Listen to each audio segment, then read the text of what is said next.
হরে Krishna. Radha Madhav mini ব্লগে সবাইকে স্বাগত।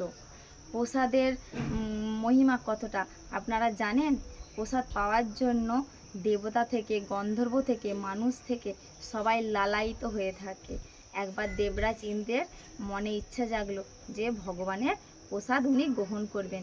তখন উনি শ্রীক্ষেত্র পুরীধামে এলেন এবং সন্ন্যাসীর বেশ ধারণ করে পাণ্ডাদেরকে বলছে যে আমাকে একটু প্রসাদ দাও বলে সঙ্গে সঙ্গে পাণ্ডারা তো লাইন দিয়ে দাঁড়িয়ে আছে, প্রত্যেকের কাছ থেকে প্রসাদ পেতে লাগলো। তখন দেবরাজ ইন্দ্রকে পাণ্ডারা বলছে যে আপনি তো প্রসাদ পাচ্ছেন, প্রসাদের মূল্য কিন্তু দিতে হবে।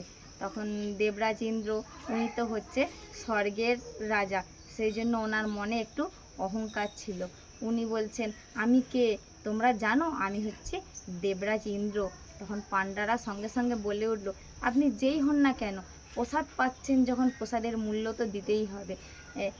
দেবরাজ ইন্দ্র প্রসাদ পেতে পেতে দক্ষিণ দিকে অগ্রসর হতে লাগলেন, আর দেবরাজ ইন্দ্রকে দেখে পাণ্ডারাও দক্ষিণ দিকে যেতে থাকলো। খানিকটা যাওয়ার পর ইন্দ্র দেখছে যে দক্ষিণ দিকে আর তো যাওয়ার রাস্তা নেই, এবার সমুদ্র। ও এবার কি করব? তখন উনি কী করলেন, একবারে শটাং ওপর দিকে উঠে গেলেন। সেটাই এখন স্বর্গদ্বার নামে প্রসিদ্ধ।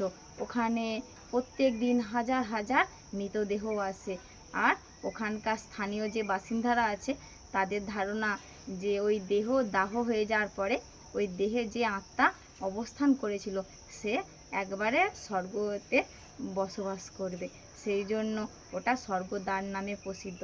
তাহলে প্রসাদের কতখানিটা মহিমা আপনারা তো বুঝতে পারলেন। হরে কৃষ্ণ।